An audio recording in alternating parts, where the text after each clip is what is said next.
Por për David Hirst, problemi nuk është vetëm ekonomik. Ai argumenton se Emiratet kanë kaluar nga një aktor ekonomik rajonal në një platformë të avancuar strategjike për interesat izraelite në lindjen e mesme. Sipas burimeve iraniane të cituara në analizë, Abu Dhabi jo vetëm që lejoi përdorimin e bazave amerikane për operacione kundër Iranit, por mund të ketë vënë në dispozicion edhe infrastrukturën e vet ushtarake dhe teknologjike për operacionet amerikano-izraelite. Analiza përmend gjithashtu bashkëpunimin në fushën e inteligjencës artificiale, mbrojtjes ajrore dhe sistemeve të mbikëqyrjes, duke sugjeruar se Emiratet po funksionojnë si një qendër rajonale për koordinimin e operacioneve izraelite.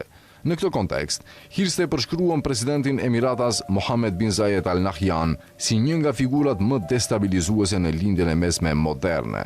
Sipas tij, Mohammed bin Zayed ka luajtur rol kyç në shtypjen e pranverës arabe, financimin e luftrave civile në Libi, Yemen dhe Sudan, si dhe në ndërtimin e një rrjeti milicish dhe aleancash që shtrihen nga gjiri deri në bririn e Afrikës.